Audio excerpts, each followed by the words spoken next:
Ladies and gentlemen, the following segment of the podcast is presented exclusively by Hillsdale College. For over 175 years, four purposes have defined Hillsdale's mission: learning, character, faith, and freedom. Thank you for listening, and my sincere appreciation to our brothers and sisters at Hillsdale for their great sponsorship. He's here. He's here. Now, broadcasting from the underground command post, deep in the bowels of a hidden bunker, somewhere under the brick and steel of a nondescript building, we've once again made contact with our leader, Mark Levin.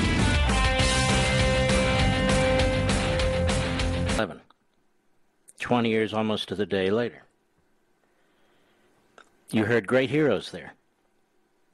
During that day, you heard great leaders. And it is my deepest, gravest regret to tell you that the enemy is back. That the enemy is back stronger than ever before. So we will focus on what took place for a period of time 20 years ago, and then we will focus on what took place in the last few weeks and how leadership matters. I listen to Mayor Giuliani, and I see how they've tried to destroy him. I hear those men and women in law enforcement, the fire department, 911, and I think about how they were treated last summer. And it makes me sick to my stomach. But here, in this place, we're going to remember. We're going to remember 20 years ago, we're going to remember last summer, and we're going to remember right now.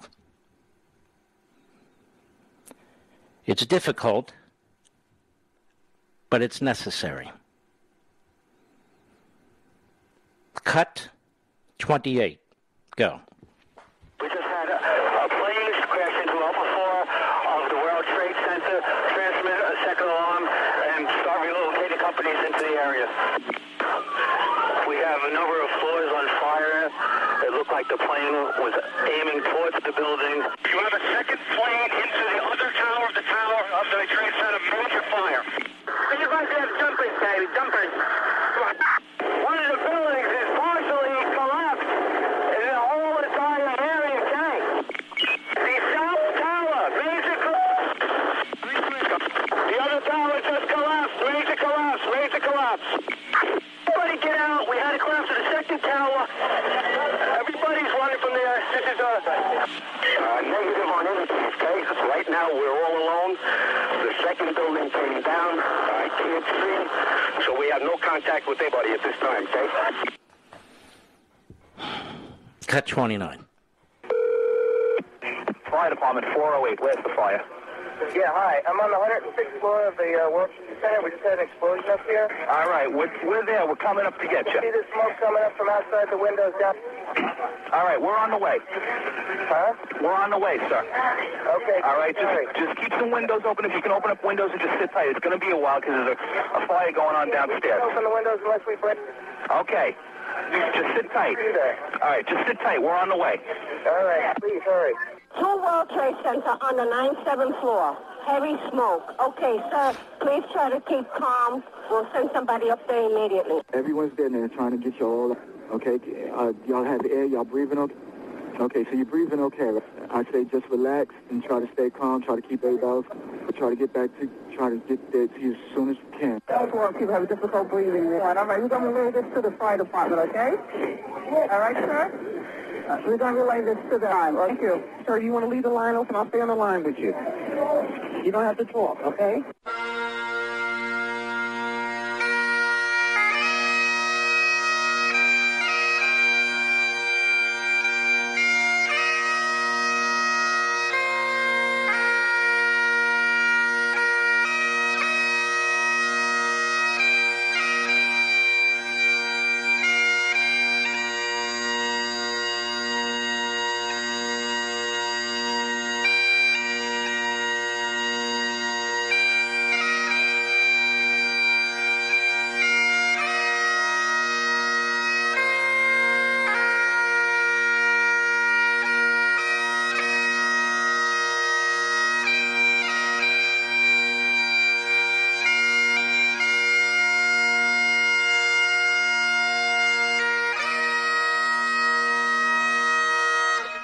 Mark Levin.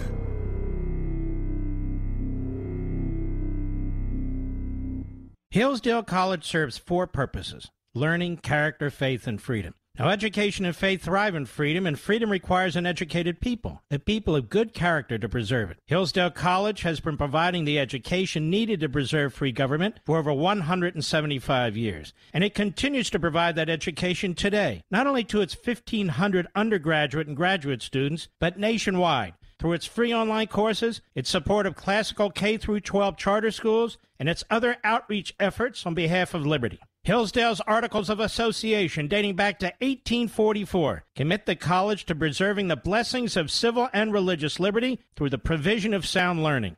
This learning includes the Constitution. It includes the laws of nature and nature's God, as described in the Declaration of Independence. It includes America's great heritage and liberty that too often today is falsely derided and denied. Hillsdale's motto is pursuing truth and defending liberty since 1844. And it'll continue to fight to live up to that motto, come what may. Learn more. Go to ləvɪn4hillsdale.com. That's Levin for Hillsdale.com.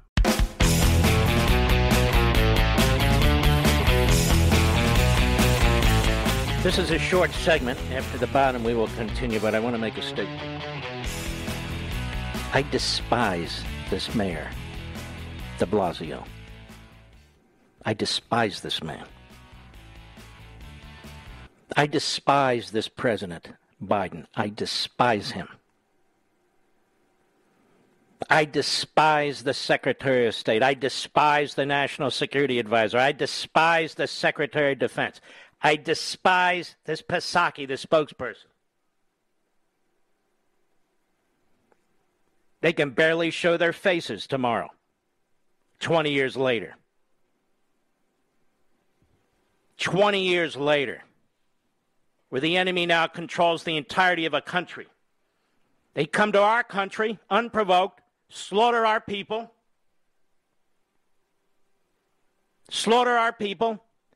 We have young men and women who see what took place to our people. Red-blooded young Americans, 17, 18, 19, 20, 21 years old. They volunteer for the military to take care of business, and they do. And they do. For 20 years, Afghanistan was neutralized. We were not hit. And I'm sick and tired of these clowns on TV and radio who don't know one end of a gun from the other, telling us it's time to get out, time to get out. Time to get out of what? They hit us. And now look, $85 billion worth of our equipment. We've got American hostages over there, Afghan patriot allies of ours by the tens of thousands over there. We just created another Iran, backed by China and Russia. It's sickening.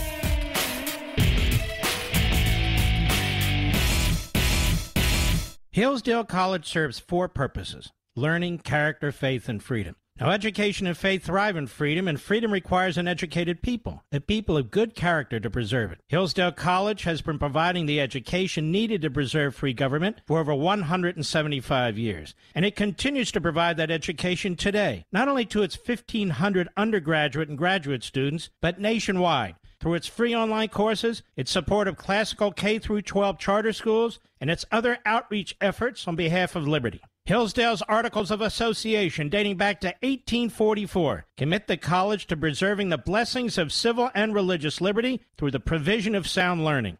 This learning includes the Constitution. It includes the laws of nature and nature's God, as described in the Declaration of Independence. It includes America's great heritage and liberty that too often today is falsely derided and denied. Hillsdale's motto is pursuing truth and defending liberty since 1844. And it'll continue to fight to live up to that motto, come what may. Learn more. Go to ləvɪn4hillsdale.com. That's Levin for Hillsdale.com.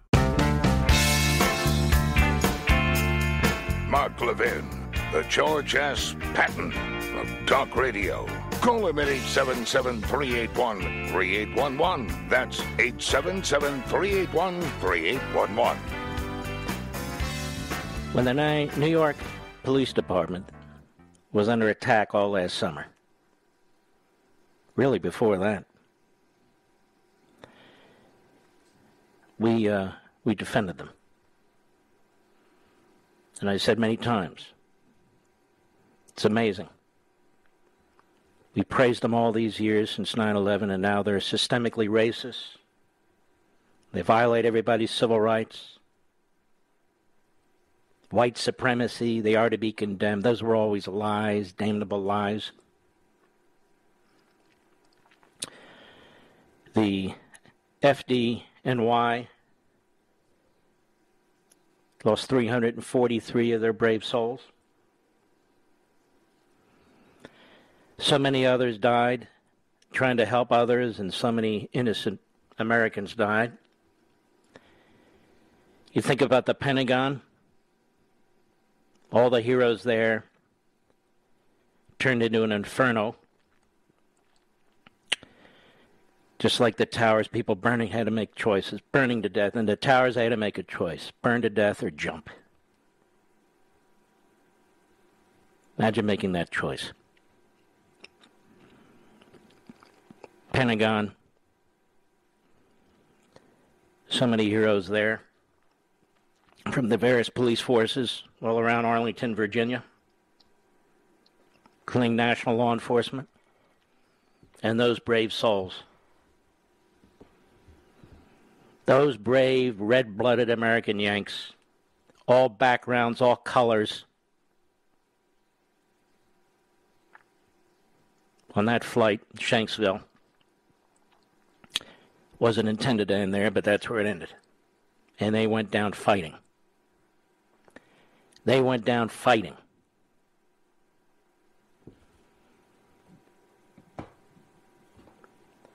I have to tell you, my contempt for what's taken place the last 30 days is beyond consoling. It's just beyond. It's beyond. It's really hard to stomach. It just is. And those who've lost family members, whether on 9/11 or in that war, my heart goes out to you. My heart goes out to you. And we're going to lose more people. I just know we are. I just know we are. While the storm clouds gather far across the sea, let us swear allegiance to a land that's free. Let us all be grateful for a land so fair, as we raise our voices in a solemn prayer.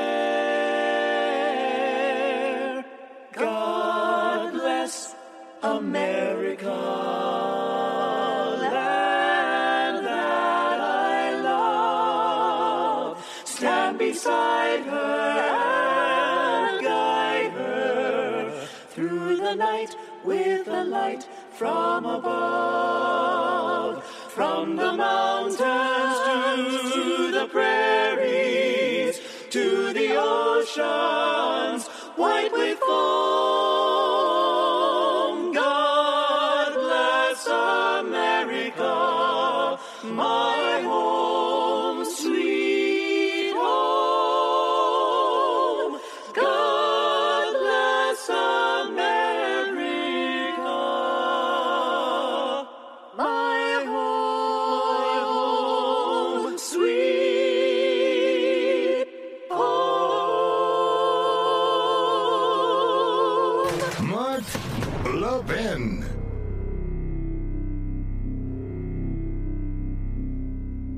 Hillsdale College serves four purposes: learning, character, faith, and freedom. Now, education and faith thrive in freedom, and freedom requires an educated people, a people of good character to preserve it. Hillsdale College has been providing the education needed to preserve free government for over 175 years, and it continues to provide that education today, not only to its 1,500 undergraduate and graduate students, but nationwide, through its free online courses, its support of classical K-12 charter schools, and its other outreach efforts on behalf of liberty. Hillsdale's Articles of Association, dating back to 1844, commit the college to preserving the blessings of civil and religious liberty through the provision of sound learning. This learning includes the Constitution. It includes the laws of nature and nature's God, as described in the Declaration of Independence. It includes America's great heritage and liberty that too often today is falsely derided and denied. Hillsdale's motto is pursuing truth and defending liberty since 1844, and it'll continue to fight to live up to that motto come what may. Learn more. Go to ləvɪn4hillsdale.com. That's L-E-V-I-N for Hillsdale.com.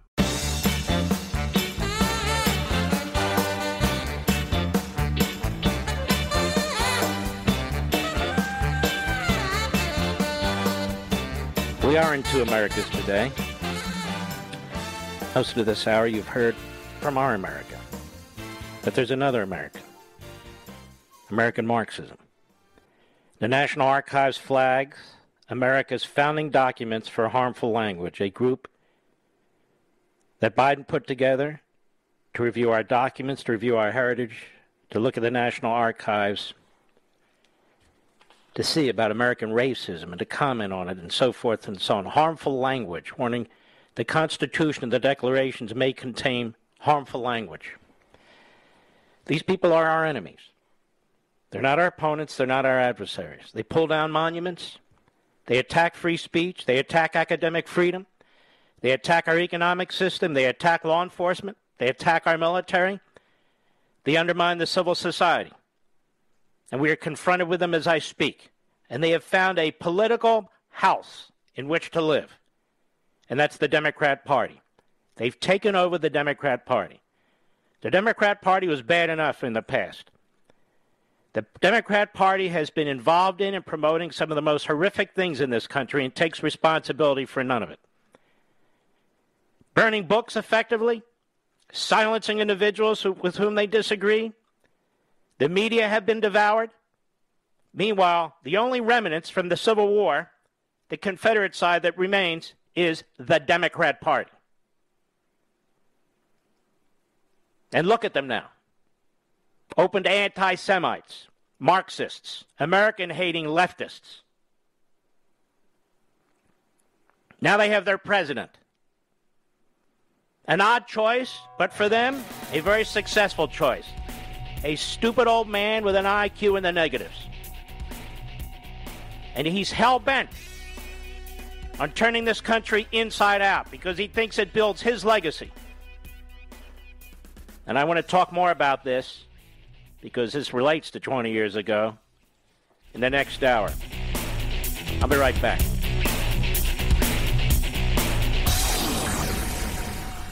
He's here. He's here.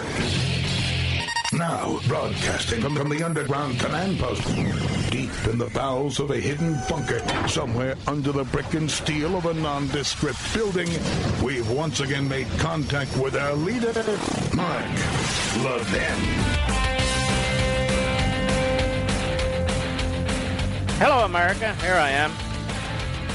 Welcome. Our number is 877-381-3811, 877-381-3811. I've got a lot to cover. The time has come to reclaim what is ours, as I write in American Marxism. What is ours? The American Republic, from those who seek to destroy it. If we expect others to rescue our nation for us as we go about our daily lives as mere observers to what is transpiring, or close our eyes and ears to current events, we will lose this struggle. And yes, it's a struggle. We've allowed the American Marxists to define who we are as a people. They defame us, slander our ancestors in history, and trash our founding documents and principles. They're mostly reprobates who hate the country and have contributed nothing to its betterment. In fact, they live off the sweat and toil of others, you, while they pursue a destructive and diabolical course for our nation, undermining and sabotaging virtually every institution in our society. Their ideology and worldview are based on the arguments and beliefs of a man, Karl Marx, whose writings are responsible for the enslavement, impoverishment, torture, and death of untold millions. This is a hard fact, despite the predictable protestations from some in our society who embrace and advance Marxism's core ideas, but attempt to disassociate themselves from responsibility for its inevitable outcomes. These are the useful idiots who occupy influential or leadership positions in the Democratic Party, media, academia, culture, and so forth. But we must take solace and find strength in the sacrifice and bravery of our early revolutionaries. Joseph Warren, Samuel Adams, John Hancock, Paul Revere, Tom Paine, to name just a few, have become energized and inspired by the wisdom and genius of George Washington, Thomas Jefferson, John Adams, James Madison, Benjamin Franklin, and so many others. While they've been smeared and degraded by American Marxists and their ilk, we must continue to celebrate them, be invigorated by them, and remember that together they defeated the most powerful military force on earth and founded the greatest and most extraordinary nation in the history of mankind. And that is the truth. Future generations of patriots, its tremendous sacrifice, fought the Civil War to end slavery. I've explained this before, read this before. Something no other country had ever done, costing hundreds of thousands of lives on fields and towns throughout America.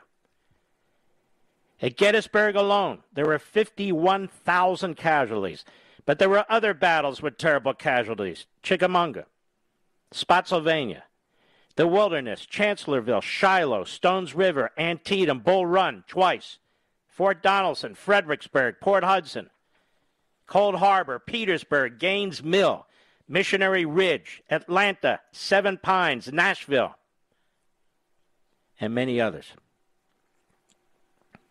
Last century, millions of Americans fought and hundreds of thousands died in 2 world wars. In World War I, some 4 million American soldiers were mobilized to fight Germany, Austria-Hungary, Bulgaria, and the Ottoman Empire. And over 116,000 Americans perished. In World War II, more than 16 million American soldiers fought the German Nazis, Japan, and Italy. Over 400,000 lost their lives. Sicily, Anzio, the Atlantic, Normandy, Operation Dragoon, the Bulge, Iwo Jima, Guadalcanal, Taraway, Saipan, Okinawa, too many to name. During the Cold War with the Soviet Union, American soldiers fought the spread of communism, including in Korea. With the Soviet and Chinese-backed communists in the northern part of Korea Peninsula invaded the South. Over 5,700,000 Americans were engaged in that war. Nearly 34,000 lost their lives. Almost 3 million Americans served in uniform in the Vietnam War, which was intended to prevent, again, the Soviet and Chinese-backed communists in the northern part of that country from taking over the South. Over 58,000 American soldiers lost their lives. There have been many battles since, including, but not limited to, Iraq and Afghanistan, and the war on terrorism. Contrary to the American Marxist slur that America is an imperial and colonizing force, our soldiers are noble warriors who have fought and died and still do to protect and liberate the oppressed from one end of the world to the other, and regardless of religion, skin color, ethnicity, or race of the victimized. And unlike some of our enemies, we do not seek to conquer other countries for the purpose of occupation and territorial expansion. In America, one generation after another has been willing to sacrifice everything, and so many have paid the ultimate price in defense of this magnificent country and its founding principles from foreign enemies. They believe that America, her principles, were worth fighting and dying for, and for many of us, our family members were and are among them. Now we have a grave threat from within. The various American Marxist movements. Makes things more daunting and more complicated. But it's here. And it's now. And I point this out in the first paragraph. I don't need to read anybody else's works. I'll read my own. This counter-revolution to the American Revolution is in full force. It can no longer be dismissed or ignored. It is devouring our society and culture, swirling around our everyday lives, ubiquitous in our politics, schools, media, and entertainment. Once a mostly unrelatable fringe and subterranean movement, it is here, it is everywhere. As I say, you, your children, and your grandchildren are now immersed in it, and it threatens to destroy the greatest nation ever established, along with your freedom, family, and security. And as I say, the primary difference between the counter-revolution and the American Revolution is the former seeks to destroy American society and impose autocratic rule. The latter sought to protect American society and institute representative government.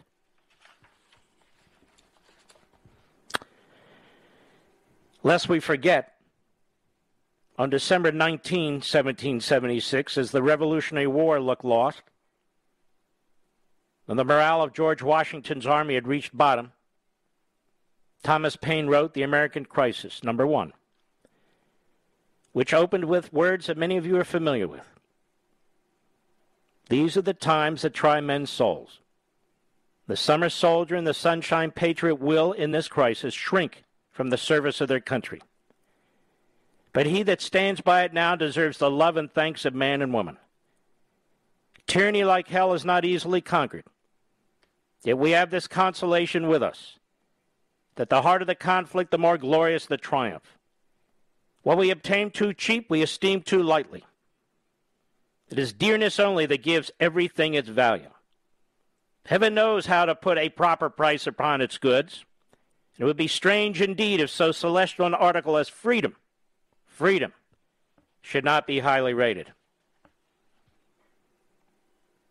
But there's more that Paine wrote that's too often overlooked. In that same pamphlet, he called for Americans to rally. He said, I call not upon us, but upon all. Not on this state or that state, but on every state. Up and help us. Lay your shoulders to the wheel. Better have too much force than too little, when so great an object is at stake. Let it be told to the future world that in the depths of winter, when nothing but hope and virtue could survive, that the city and the country, alarmed at one common danger, came forth to meet and to repulse it. I guess Thomas Paine today will be tracked by federal authorities. So on the night of December 25, 1776, Washington ordered Paine's words read to his exhausted troops before the Battle of Trenton, which of course they went on to win. Paine's pamphlet not only energized Washington's men, but quickly spread throughout the colonies, rousing and galvanizing the people. Our challenge today is just as crucial and urgent, and in many ways more complicated. We did not ask for this confrontation, but it is here. And in truth, like the early days of the Revolutionary War, we are losing. Unfortunately, most of the country has been caught flat-footed and remains unengaged. What must be understood is that the various Marxist-associated movements are constantly agitating, pressuring, threatening, overtaking, and even rioting to accomplish their ends, for which there is no effective or sustained counter-pressure or agitation. That is pushback. And that must change today. American Marxism. The media in this country, are celebrating the dictatorial and tyrannical actions of a president out of control. The site Media Matters that is set up for the sole purpose of advancing the cause of tyranny and totalitarianism in the American Marxist movement, funded, if not initially, by George Soros and others, basically says, how dare Mark Levin call Joe Biden evil? These are the forces arrayed against us. Just look at this vaccine. Why did Joe Biden go to the podium yesterday and give about a 30-minute speech, scaring the hell out of people, turning American against American, praising himself like a two-bit dictator for things he never achieved? Why did he celebrate the near defeat of the virus on July 4th? This narcissist, this egomaniac, this low IQ buffoon weasels his way into the Oval Office with the support of corporations, public sector unions, never-Trumpers, with the support of the corrupt American media and all the rest of it. The support of the Pennsylvania Supreme Court and ultimately the U.S. Supreme Court. And there he is. In 8 months, this man has done more damage to this country, than any president I can think of. It's only been 8 months. And rather than his party rise up and demand his resignation, his party rises up and defends him, circles the wagons. So do all the surrogates in the media and academia and Hollywood and all the rest. A feeble, befuddled, yet ideologically driven old man. America will wonder one day how this generation could let down future generations. And so we have this virus. Thanks to the prior administration that was under unrelenting assault, we have 3 vaccines, multiple therapeutics. And it is well under control. But it's never going to be under complete control. There are going to be variants, and there are variants today. What is the instinct of the Democrat Party? What's the instinct of their mayors and their school boards? What's the instinct of their governors and their president? The police state is their instinct. The iron fist is their instinct. The CDC says about 120 million, they estimate, people have gotten this virus. 120 million? I've read 40 million. They don't even know. But whether it's 40 million or 120 million, a significant percentage of that number, obviously, has natural immunity. What percentage of the unvaccinated have natural immunity? And I speak, again, for the 1,000th time, as somebody who supports vaccinations and has been vaccinated. But I also oppose tyranny. And there's a difference, you know. Biden leaves the border wide open so foreigners can come into this country illegally who have not been vaccinated, let alone tested. And we know from border towns that a significant percentage of them have this virus. But he refuses to close the border. Instead, he attacks the governor of that state who's trying to close the border. He attacks the governor of Florida because Biden's always thinking about himself. He's a selfish bastard, and he's always been. His next election, you know, he wants to run for a re-election when he's 82, 83 years old. Who knows? He doesn't follow the science, Biden. He follows the polls. The people around him know damn well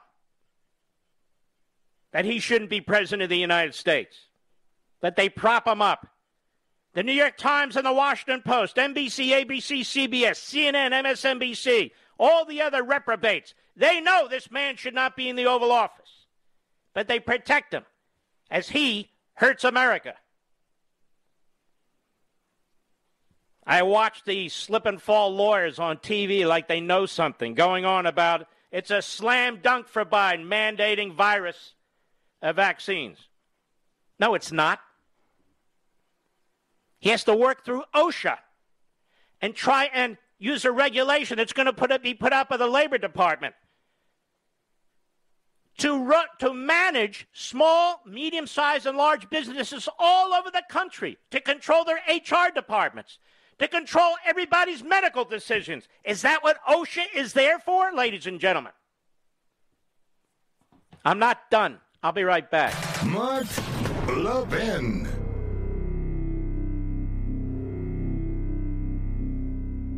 Over 2,000 of you, my listeners, made the switch from overpriced wireless carriers to Pure Talk over the past few months. We want the rest of you to join us and to see what we're talking about. If you're with AT&T and Verizon or T-Mobile, your family could save over $800 a year just by switching to Pure Talk. You get great coverage, you can keep your phone and your number, and you'll save a fortune. Pure Talk is the top-rated wireless company by Consumer Affairs, with the absolute best consumer service team based right here in America. Does that sound good? Well, it gets better. Right now, get unlimited talk, text, and 6 gigs of data, just $30 a month. And if you go over on data, they don't charge you for it. They don't care. Go to puretalkusa.com and enter promo code Levin Podcast. Again, puretalkusa.com, promo code Levin, Levin Podcast. And when you do, you'll save 50% off your first month. That's puretalkusa.com, promo code Levin Podcast. Pure Talk USA, simply smarter wireless.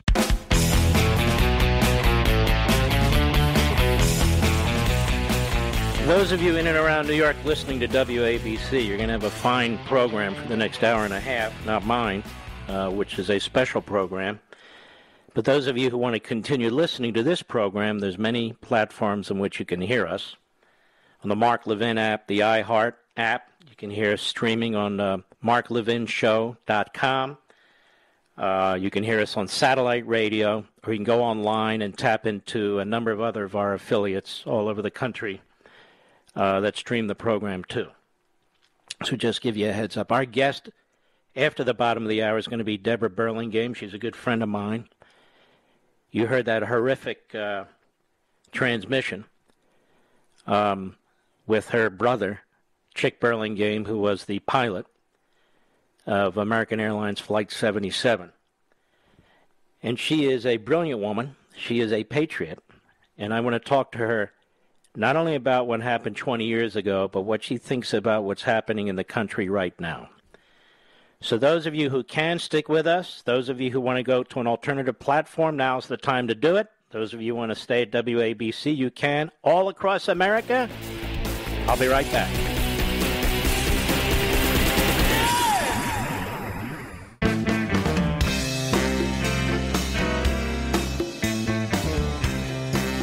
Mark Levin, the Thunder on the right. Call in now, 877-381-3811. Deborah Burlingame, I won't ask you how you are. It's been a while. We miss you here, and I hope you and your family are holding up okay. And Deborah, the reason I wanted to have you on the program, because I think you're unique in many ways. You really do follow American politics. You follow an awful lot of issues in this country. And, you and your family experienced the horrors of 9/11. Your brother was the pilot of American Airlines 77. And whenever I listen to that audio, it really is. It shakes you. And so I want to ask you about tomorrow. And I also want to ask you about what's happened in the last 30 days, if you don't mind. Well, thank you for, first of all, inviting me on the show, Mark, and for providing me with the stuff I need to hear, because in these days, you need to be reminded. We need to be reminded of who we are and where we came from and the greatness of this country. So thank you. And yes, that cockpit voice tape is pretty rough. And in answer to your question, in the last 30 days, my husband and I have been doing what a lot of people are doing. We're trying to escape New York. We live in the Hudson River Valley in New York, and we see the direction of that state, many other very blue states, to be not good. We want to protect ourselves. So, like, we're looking. Right. That's what we've been doing. So it's been very stressful, to say the least. But then, in the middle of it all, along comes the 20th anniversary, and we've had to just sort of stop what we were doing and pay attention to that. And so here I am. That's the short answer. As you've been witnessing what's taken place in Afghanistan, the decisions by Biden and his military and civilian staff, you saw the death of these 13 young, precious Americans. You see the horror as well that is encircling many of our allies in Afghanistan, patriots who fought alongside us. American citizens are left behind. Your brother was a military veteran. What do you think he'd be thinking about all this? I know what he'd be thinking about it. He would be enraged. Absolutely enraged. I mean, this is a guy, I remember getting a letter from him when he was at sea, when he was on the USS Saratoga, flying F-4s onto that carrier deck and rolling seas, and sometimes in the middle of the night. The Carter administration had cut back on military spending, and, when those planes hit the decks hard, stuff falls off, things break, and they weren't getting the spare part replacements, so pilot proficiency was plummeting. You can't fly pilots off, catapult them off decks and have them do trap landings with the pitching deck. You can't have pilots doing that once every 2 weeks. It's a scary thing to do, and even the best pilots can become unnerved if their proficiency isn't up. They have to be doing sorties often, and Chick wrote me a letter complaining about this. Now, that's nothing compared to what our troops faced in the last month as Biden recklessly did this exit. And I have to tell you, I cannot imagine. I know Gold Star families personally. I cannot imagine getting the notice in the middle of the night that my Marine son or my Navy corpsman daughter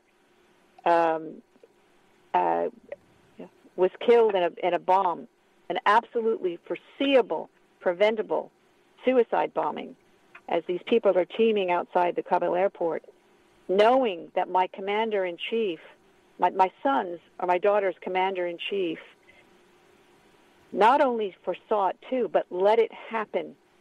Let it happen. He abandoned his troops. He abandoned the people for whom he is entrusted to care for. He violated his own oath by putting them entrusting them with. Remember what they said. He trusts the Taliban. He actually uttered those words. I trust them because it's in their interest to do the right thing, to cooperate. And of course, that's just absolute bull. That they define the right thing the same way as he does. But my brother I guarantee you, would be beside himself, absolutely beside himself. And I know because I've heard from some of his friends. I've heard from retired military people whose names I could tell you and you would recognize them. They're known.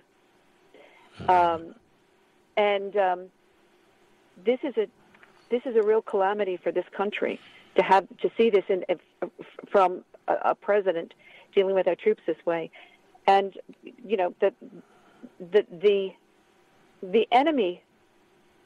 It was said 20 years ago they knew us better than we knew them. They still know us better than we know them, and that's a sad statement.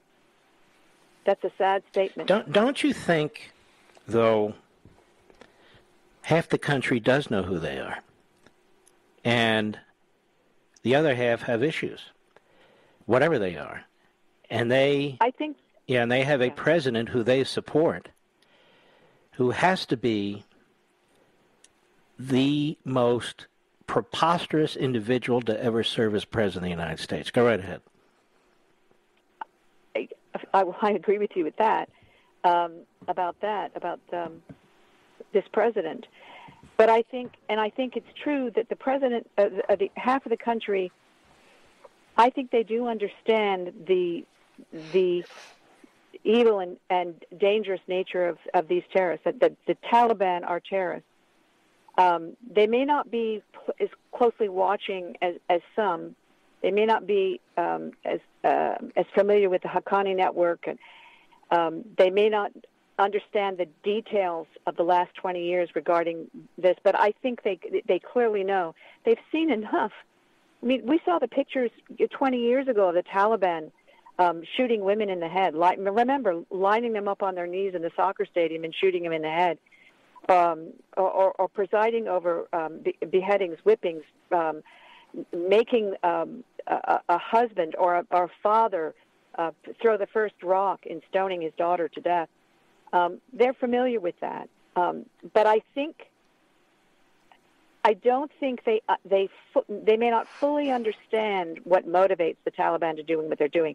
They may not understand, Mark, that this isn't about controlling a territory because they're interested in some kind of territorial Islamic state. Their orders are from the Quran, okay? Their orders come from the Quran as they interpret it. A 7th century interpretation of the Quranic order to spread the Ummah all over the world. You know, when the argument was going on about Gitmo and whether they should let them go, bring the United States for federal trials, I was looking up the combat status review statements that were being done in the field on each one of these guys, each one of these people that were bringing into Guantanamo. And what was really interesting to me is that many of them were veterans of other wars. Many of them fought in Kosovo. They came from Kuwait, from Saudi Arabia, from every Arab country in the Middle East. Why were they doing this? Why were they streaming to Afghanistan when they were fighting the Russians? It was a holy war for them. This isn't about territory. And if Americans think that they are going to be safe, that they can be contained to Afghanistan, they need to research this. They launched attacks after New York in Madrid, the 2003 London bombing, or Madrid bombing. They attacked innocent civilians going to work on those trains.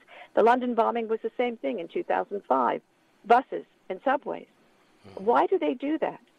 They don't have an interest in England or Spain. This is about the order. What they believe is Allah's order to go and get the infidel and kill them wherever they are and spread the Ummah. That's what it's about. And I get called an Islamophobe for that. But let me respond. Muslim people who live under a kind of Sharia which is about dress, it's about food, it's about the kindness of treatments of the stranger, a soft sort of Sharia at that other end of the spectrum. And you can talk to Zuhdi Jadr. He knows about Zuhdi Jadr. He knows Jasser. He knows a lot more about this than me. Those people, those Muslims, and we're seeing it now in Afghanistan, those are the people who suffer more under these Islamic extremists than anyone on earth. Mm-hmm. And if you don't, and if you think I'm an Islamophobe, or if anyone accuses me of that, I would say that I probably care more about those people than the people who are calling me that. Mm-hmm. And our enemy, they're the people who have given them material support, CARE, these other organizations, these Muslim Brotherhood organizations. They concocted this term to put us on our heels so that we can't talk about this with the American people in publicly. That's why they did this. That's why they use that propaganda. And they were successful in it. Under the Obama administration, the Muslim Brotherhood and CARE and all those grievance organizations successfully that successfully resulted in the clearing out of the DOD of anyone who had this view that I'm describing. Mm-hmm. That is, that this is a holy war. They were cleaned out. They've sent these Islamists into our U.S. prisons to convert prisoners. I got on a WAMI site, the World Organization of Muslim Youth. I snuck into one of their forums, and they were saying we can't wait till every American is in prison. We have to go beyond the prison system. This is about enlarging the Ummah, mm-hmm. and those Muslims who don't want to live this way, they try and escape to Western countries. They come here. They want to live normal lives. I can't even tell you, Mark, about how many Muslim immigrants I've talked to who complain about this. I asked a Syrian man who's been here 3 years, how do you like America? I love it here. He said, Americans, they don't know how much freedom they have. I talked to an Egyptian man. He's been here 25 years. He said, I tell my children, go into the mosque, do not listen to the imam, and pray and get out. He said every mosque in Queens has a radical imam. Mm-hmm. Well, Deborah, I think everything you say is so sensible. And if we had a legitimate media and we didn't have these hit squads with these websites funded by dark money and the hard left, more of this information will get out to the American people. If we didn't have these teacher unions that are bought and paid for by the hard left, and we didn't have these tenured Marxist professors, I think this country would be in far, far better shape. I want to thank you. True. And I want to thank you, and I want to God, bless you and your family. God bless you all, and thank you for being out there. You're a great patriot. Mark, may I just say one last thing very quickly? I want our troops, I want our vets, our combat vets, to know that the 9/11 families love them and are outraged on their behalf, and we will not stand down in this fight to stop this from happening. And we are greatly appreciative to those combat vets who put themselves back in harm's way to get these people out of Afghanistan. God bless them all. Amen, and you're quite right. All right, take care, my friend. We'll be right back. Mark Levin.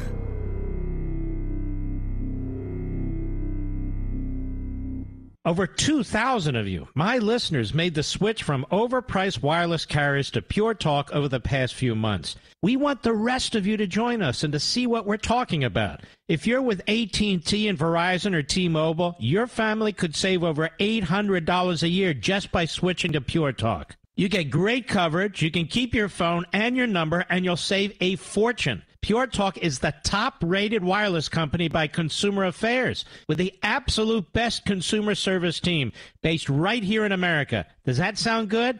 Well, it gets better. Right now, get unlimited talk, text, and 6 gigs of data, just $30 a month. And if you go over on data, they don't charge you for it. They don't care. Go to puretalkusa.com and enter promo code Levin Podcast. Again, puretalkusa.com, promo code Levin, Levin Podcast. And when you do, you'll save 50% off your first month. That's puretalkusa.com, promo code Levin Podcast. Pure Talk USA, simply smarter wireless.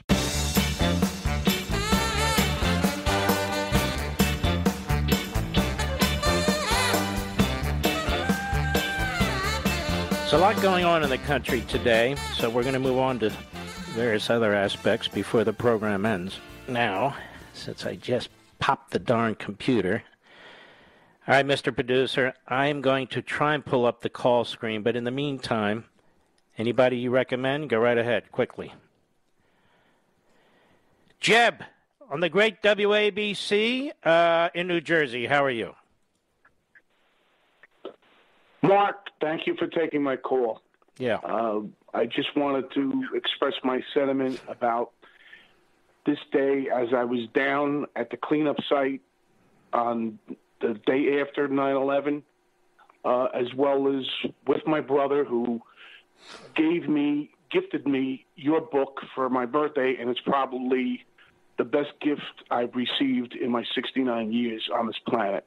Wow. Now, by the way, I don't want anyone out there to think you and I spoke and I'm hawking my butt. That's not what's happening here. But I want to thank you very much, sir. That's very kind of you.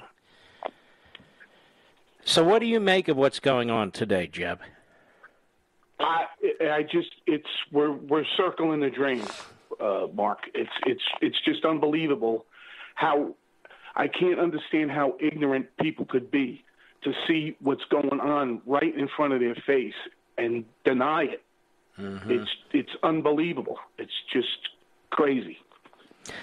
Yeah, and what's really unbelievable is these people want to drag the rest of us down with them. They insist that all of us commit hara-kiri together, and we're just going to have to keep resisting this. Jeb, I want to thank you. Don't hang up. We'll get you a signed copy of American Marxism. Al, Nashville, XM Satellite. Quickly, Al, go right ahead, please. Hi, Mr. Levin. It's a pleasure to talk to you. Thank you. And an honor. Thank you. I just want to let you know, I used to be a Muslim. I came from Iran. And it saddened me to see this, what's happening in this country, and what power this country has given to these mullahs and radical Islamic countries. America needs to wake up. This is not a joke.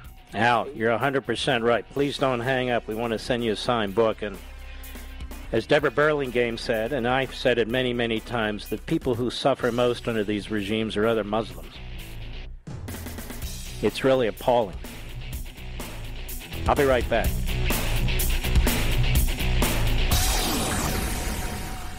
Ladies and gentlemen, this final hour of the podcast is sponsored exclusively by AMAC, the Association of Mature American Citizens. Now over 2 million conservative members strong, AMAC believes in and stands up for the values that we care about: faith, family, and freedom. Thank you for listening, and please support AMAC. And you can become a member at amac.us/join.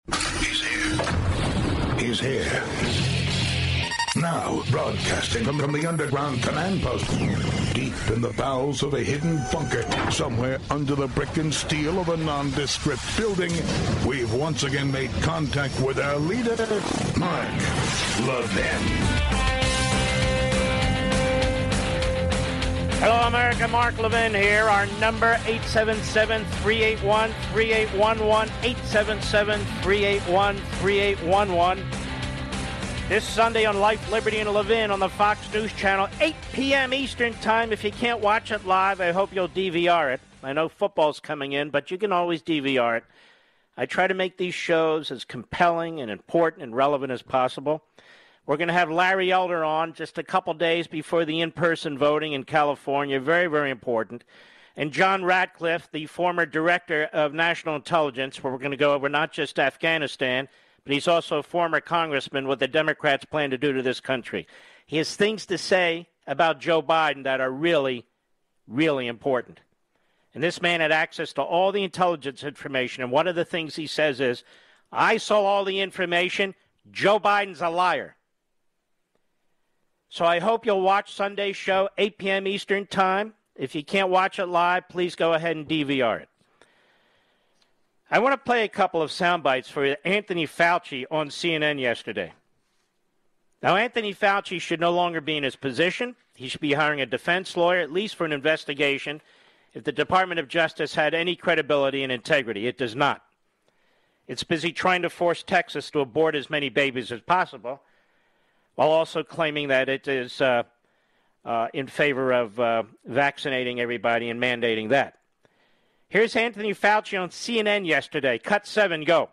There was a study that came out of Israel about natural immunity, and basically the headline was that natural immunity provides a lot of protection, even better than the vaccines alone. What are people to make of that? So as we talk about vaccine mandates, I get calls all the time. People say, I've already had COVID, I'm protected, and now the study says maybe even more protected than the vaccine alone. Should they also get the vaccine? How do you make the case? All right, let's stop there. I've been saying this over and over now, and I've been underscoring it in the last 48 hours, and certainly since Biden spoke, which is unvaccinated include people who have natural immunity because they got COVID, and that's tens of millions of people. So how many of the so-called 80 million, or how many of the 30% who they say are not vaccinated have natural immunity? Now, this is a figure they will not provide us with. This is a figure that apparently is unknown or is being covered up. One or the other. And Biden never brings it up. Neither does Fauci. Now, what does Fauci say about this? It's a straight-up question. You'd think there'd be an easy answer. Go. You know, that's a really good point, Sanjay. I don't have a really firm answer for you on that. That's something that we're going to have to discuss regarding the durability of the response. The one thing the paper from Israel didn't tell you is whether or not, as high as the protection is with natural infection, what's the durability compared to the durability of a vaccine? Okay, this is bureaucratic red tape talk. What's the durability of the infection of the compared to the durability of a vaccine? How would Israel possibly know that? How would anybody know that yet? Since it hasn't played out its course. Nobody knows that. The question wasn't about durability. The question was right now, here.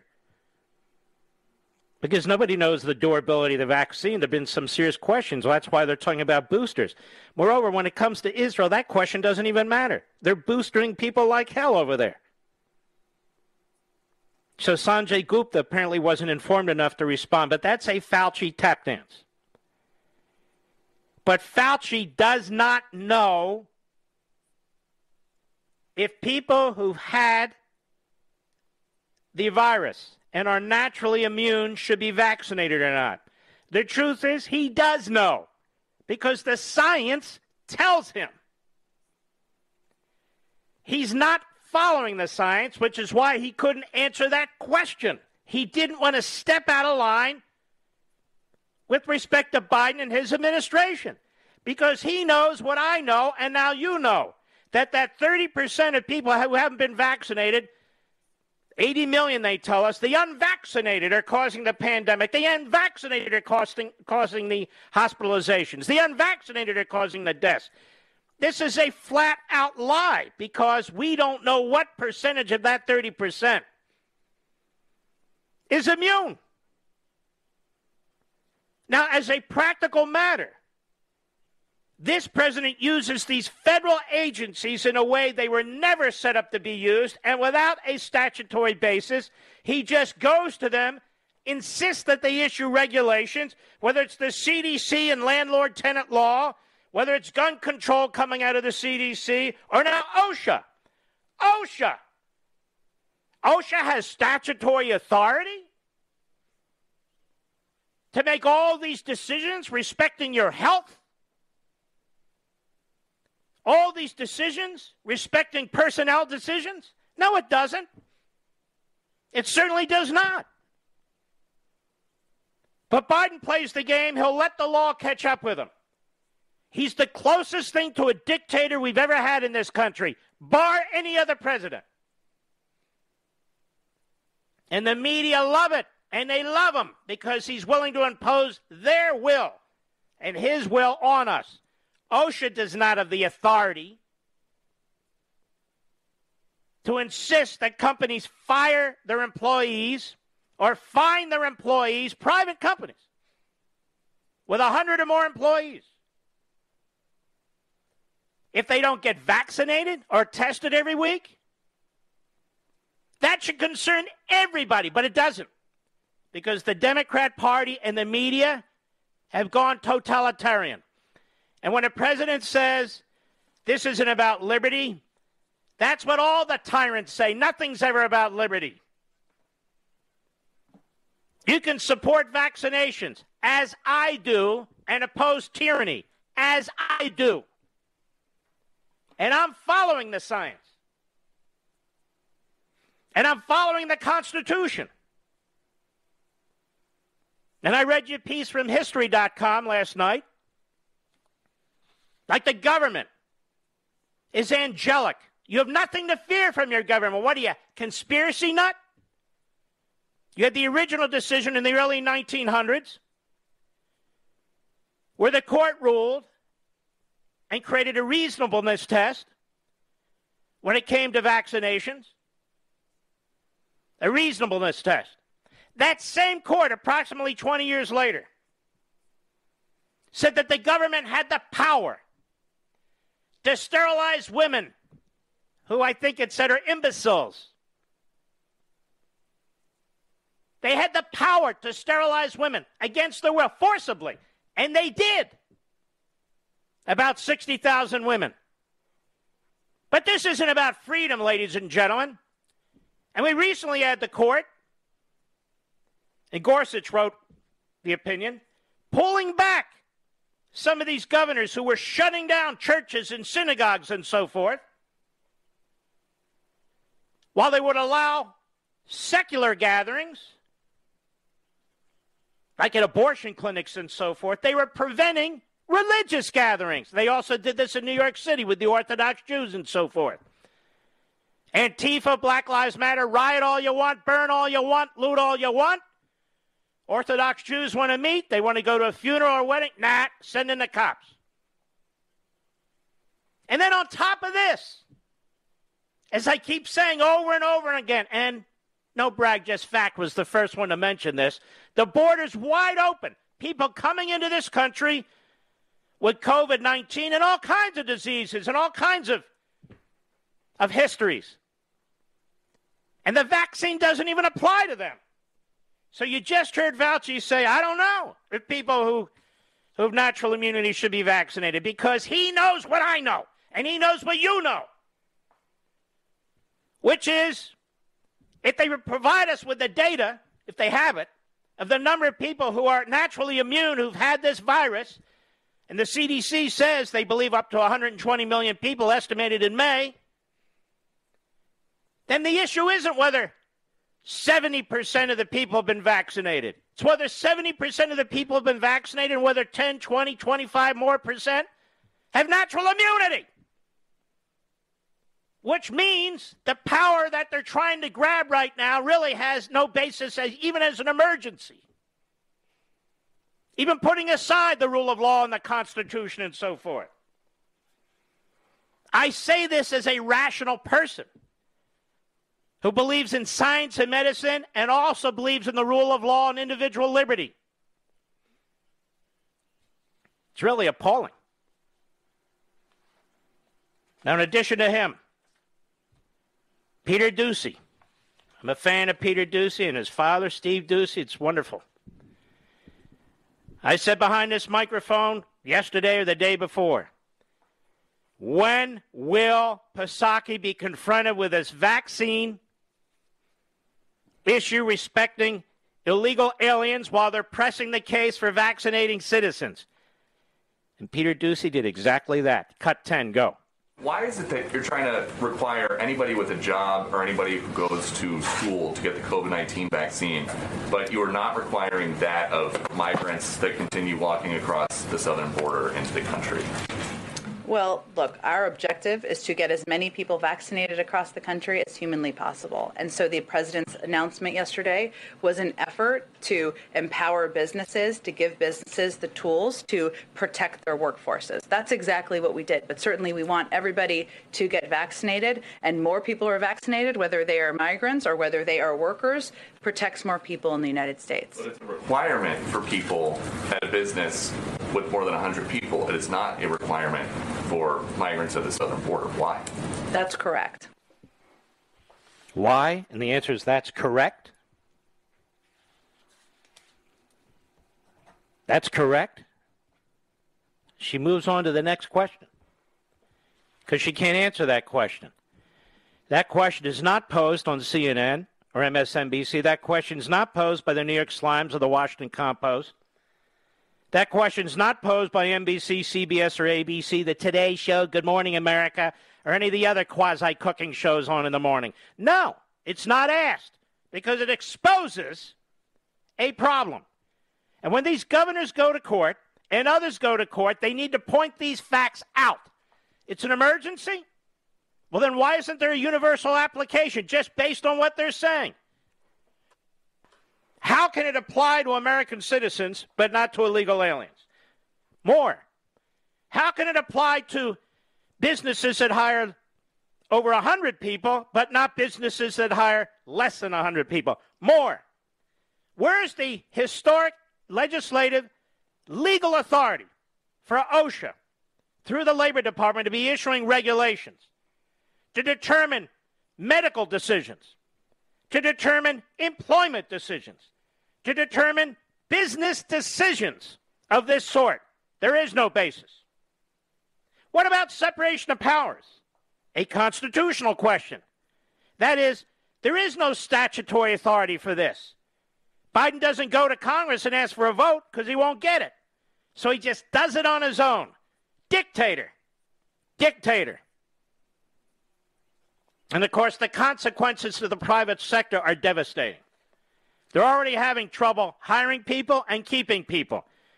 They've got 1,000 mandates placed upon them, and the Democrats intend to place 1,000 more and take their money at the same time with this bill that they're proposing.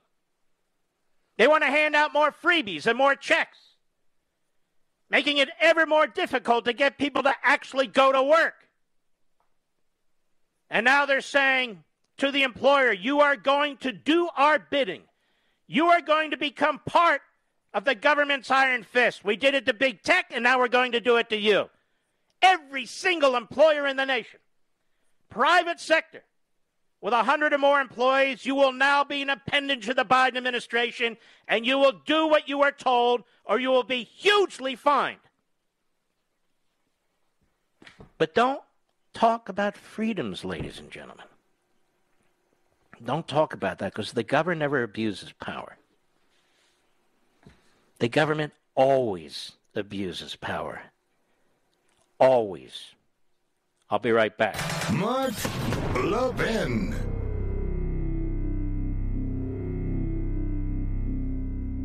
AMAC, the Association of Mature American Citizens, is one of the fastest growing organizations in America. Now over 2 million conservative members strong, and I'm one of them. AMAC believes in and stands up for the values that we constitutional conservatives care about. More than talk, AMAC fights. A full-time presence in Washington, AMAC pushes back against reckless spending, disasters like Medicare for All, and the expanding reach of the federal government. And beyond advocacy, joining AMAC gives you access to a wealth of benefits and discounts, including special member-only rates on car insurance, travel discounts, cell phone plans, and a hell of a lot more. And if that's not enough, you'll get AMAC's bi-monthly magazine, full of insightful articles on issues that matter to most of us, we conservatives. As I said, I'm an AMAC member, and you should be too. Join today at amac.us. That's AMAC.us.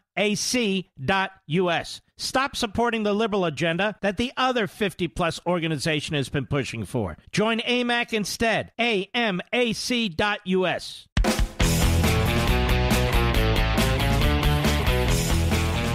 Remember those drone attacks right after our 13 heroes were slaughtered at Kabul airport and scores of Afghans died?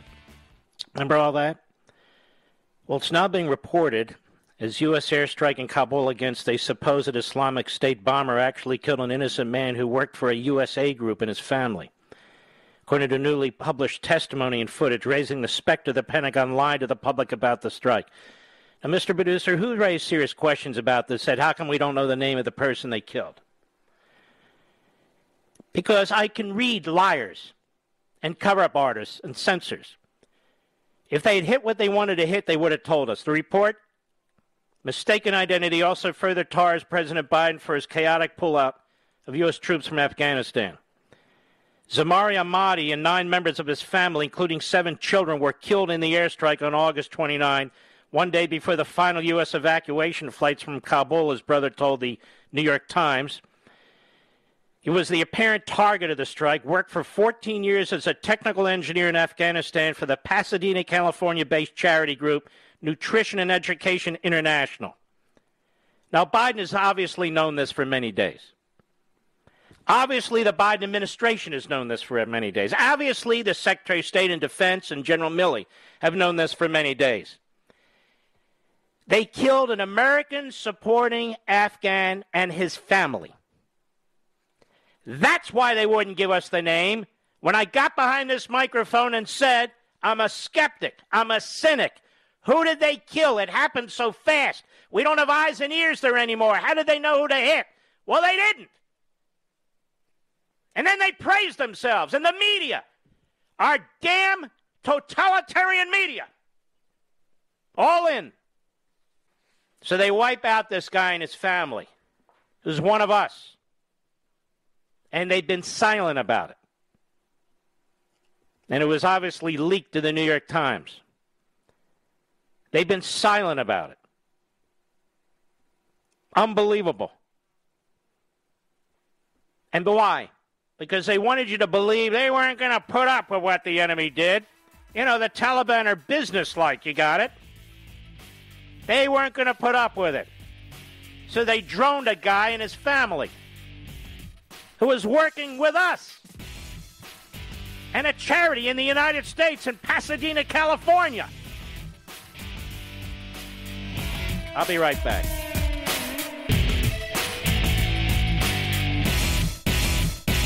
AMAC, the Association of Mature American Citizens, is one of the fastest growing organizations in America. Now over 2 million conservative members strong, and I'm one of them. AMAC believes in and stands up for the values that we constitutional conservatives care about. More than talk, AMAC fights. A full-time presence in Washington, AMAC pushes back against reckless spending, disasters like Medicare for All, and the expanding reach of the federal government. And beyond advocacy, joining AMAC gives you access to a wealth of benefits and discounts, including special member-only rates on car insurance, travel discounts, cell phone plans, and a hell of a lot more. And if that's not enough, you'll get AMAC's bi-monthly magazine, full of insightful articles on issues that matter to most of us, we conservatives. As I said, I'm an AMAC member, and you should be too. Join today at amac.us. That's AMAC.us.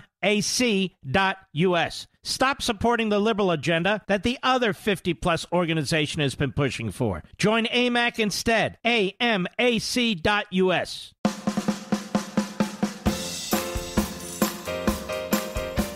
The new American Revolution starts here. The Mark Levin Show. Call in at 877-381-3811. There's no great time on a day like this to say it, but I hope you will acquire copies of American Marxism. The message is crucially important. The activism is crucially important. You see what's going on around us. Is there really a more important book out there right now? No brag, just fact. I really don't think so. This book wasn't written about me. It wasn't written about one subject. It's written about what's swirling around us. And when I wrote this book, I had exactly you and this audience in mind. We get very little support from certain elements of the conservative movement who pretend it doesn't exist, shockingly, because it's been number one for 2 months in a row, almost 1 million copies sold. From the mainstream media, we get no support whatsoever. They don't even want to engage in a debate. Instead, we get a few cheap shots from the radicals with their little platforms.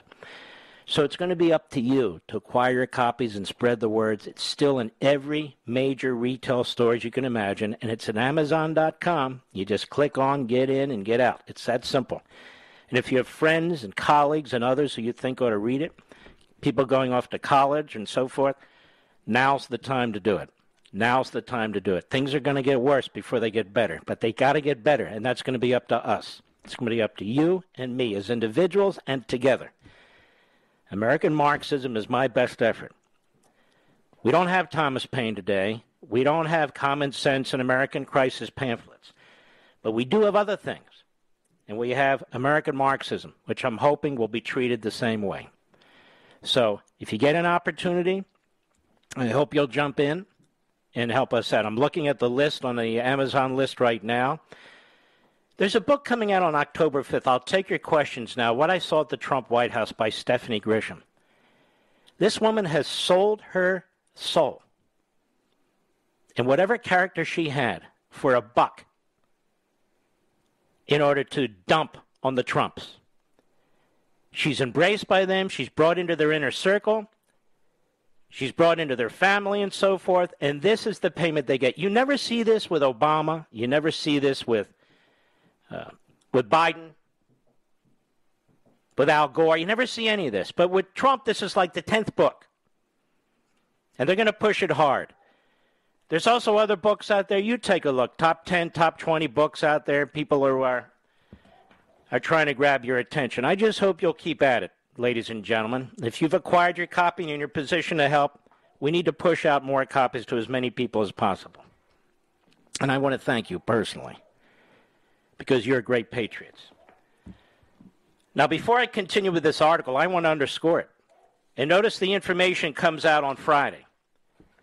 That's when they want to cover up information. It comes out Friday before the Saturday, which is the 20th anniversary of 9/11. But I'm here to catch it. I want to get into this a little bit, and that relates to this piece that was in the New York Times and repeated in the New York Post. Biden droned the wrong guy. Innocent aid worker killed in Kabul. A U.S. airstrike in Kabul against a supposed Islamic State bomber actually killed an innocent man who worked for the United States Aid Group and his family, according to newly released testimony and footage, raising the specter that the Pentagon lied to the public about the strike. Now, you know damn well that the Pentagon and the White House have known about this for days. The reported case of mistaken identity also further tars President Biden for his chaotic pullout of U.S. troops from Afghanistan, which left hundreds of U.S. citizens and thousands of at-risk Afghans. Zamari Ahmadi and 9 members of his family, including 7 children, were killed in the airstrike on August 29, one day before the final U.S. evacuation flights from Kabul, his brother Ramal Ahmadi told the New York Times. Ahmadi, who was the apparent target of the strike, worked for 14 years as a technical engineer in Afghanistan for the Pasadena, California-based charity group Nutrition and Education International, which feeds hungry Afghans. The aid group had applied for him to move to the U.S. as a refugee. New security footage from his workplace shows Ahmadi, whose neighborhood had unreliable water service, filling containers with water at his employer's office at 2:35 p.m. Shortly before he returned home. Fire-damaged containers consistent with the water canisters were photographed by the Times. He and colleagues who had driven to work also were carrying laptop computers that day, according to security footage, possibly explaining the military's claim that the targeted Toyota Corolla contained carefully wrapped packages. Are you kidding me? How many of you drive around with laptop computers or somebody in your car? The Times disputed the Pentagon's claim that the secondary explosions demonstrated that the explosive materials were ignited by the U.S. Reaper drone's Hellfire missile. So they had a whole cover-up story. That there was a second explosion, which there wasn't. The aging walls near Ahmadi's car were not toppled by the airstrike or by any subsequent explosions. 3 weapons experts told the Times there was no evidence of a secondary explosion because there were no blown-out walls or destroyed vegetation near the burned-out building. A small crater under car was consistent with a Hellfire missile, the experts said. The Pentagon initially presented the airstrike as a successful mission to prevent another bombing of the Kabul airport after 13 U.S. service members and at least 169 Afghans died. The procedures were correctly followed, and it was a righteous strike, said General Mark. This guy's ass should have been fired a long time ago. We got better generals than this guy. Captain Bill Urban, spokesman for the U.S. Central Command, said U.S. military forces conducted a self-defense airstrike today on a vehicle in Kabul, eliminating an imminent ISIS-K threat to the airport. We are confident we successfully hit the target. The military had been given broad leeway to attack suspected terrorists without presidential approval. Now, what was going on here? And by the way, Biden spoke approvingly of U.S. strikes in Afghanistan on August 31 in his speech. He said, we struck ISIS-K remote. See, this is all about marketing. It's all about a narrative. It's all about presentation. So they wanted to do a strike, and they wanted you to think that they hit the people who hit us. And they hit another one of our people. Now, I want you to think about this. 13 of our service members murdered. This man and his family, 9 of them killed. That's 22. 22 Americans killed in the last 24 hours of our surrender and pullout. Not 22 Taliban, not 22 ISIS, not 22 Al-Qaeda, 22 Americans. And none of this had to happen. 18 months prior, not a single American was killed. Not a single American soldier was killed. On the way out, 22 Americans are killed. Because of the incompetence of this president, his Secretary of Defense, and his generals. Now, why did this have to be leaked to the New York Times to give us the information? Why didn't Biden give us this information? Or the Secretary of Defense, or the Secretary of State, or the National Security Advisor? Why didn't Psaki give us this information? Instead, it has to be given to the media? That's why we don't trust Joe Biden. That and 1,000 other reasons. With our lives, with our welfare, with our health. He's a liar. And when he's not a liar, he's a buffoon. What do you have to say about that? CNN and MSNBC? Never Trumpers? All a bunch of dumbasses, to be perfectly honest with you. I'd say more, but I'd be thrown off the air. I'll be right back. Mark Levin.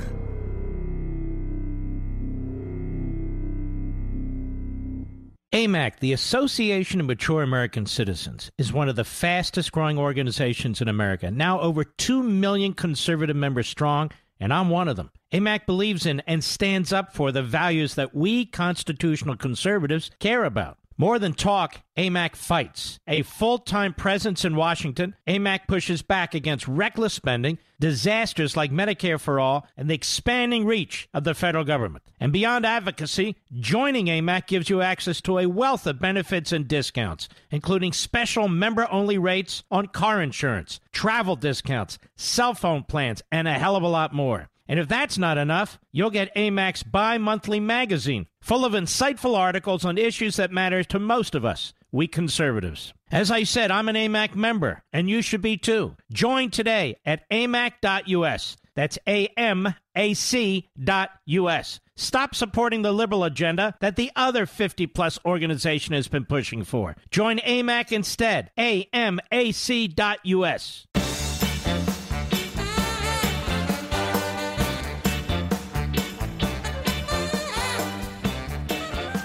All right, Mr. Producer.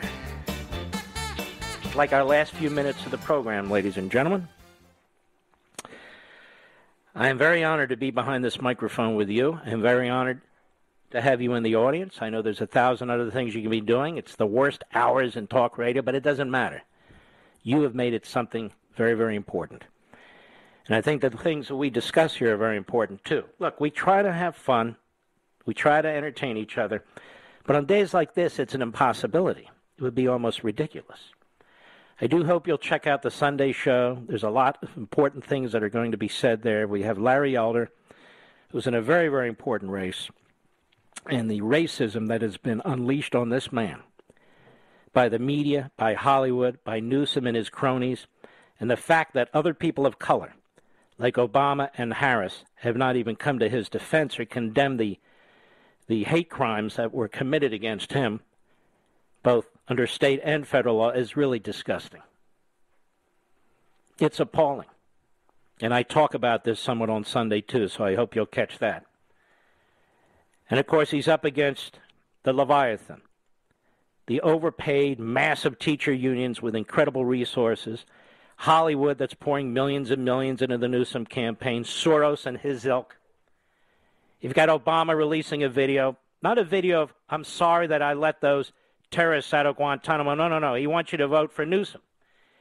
You've got white supremacists, that's what I call them, if that's what they're going to call us, like BS, Bernie Sanders, Elizabeth Warren, one of the dummies in the United States Senate, issuing statements and telling us, Larry Elder, he wants to destroy everything you believe in it. In other words, they don't want to run against what Larry Elder has to say and what he believes. They want to create a caricature and a narrative, which is exactly what they do. They're disgusting. They're disgusting. And then we have John Radcliffe on, a man who saw all the intelligence, all the evidence of what these terrorists are up to and what was going on in Afghanistan. And he makes two incredible statements. And you'll see the entire interview, please. One statement he makes is, the greatest national security threat I used to think was China. Now I believe it's Joe Biden. Now that is a very, very important statement, a remarkable statement from the former head of national intelligence. Remarkable statement. And a correct one. So you'll see those discussions as well as my monologue.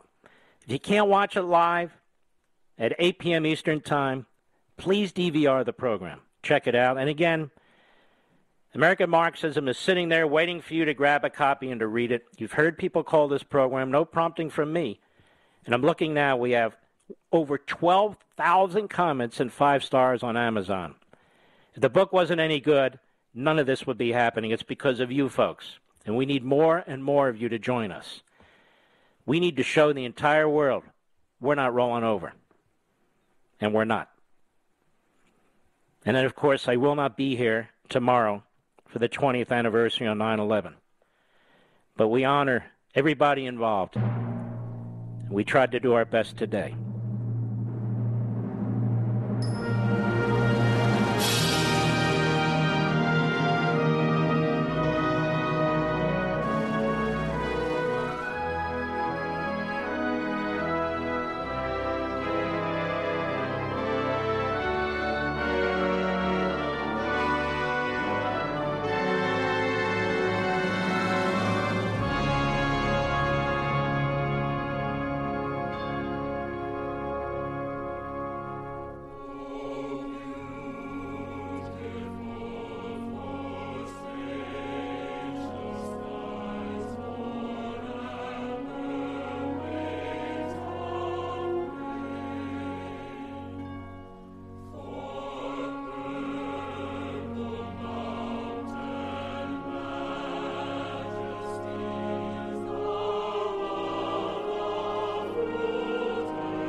I'll see you this Sunday, 8 p.m. Eastern on Fox. Please don't miss it. DVR it if you can't see it. God bless each and every one of you who have suffered through 9/11 and subsequent years. We salute you all, our armed forces, police officers, firefighters, and emergency personnel. Good night, Spritey. Good night, Griffey. Good night, Pepsi. Good night, Smokey. Good night, Zelda. Good night, Gigi. And good night, my precious Barney. And Indy, we pray for you. Good night, Dad. Good night, Mom. And good night, Leo. Thank you all. God bless and take care.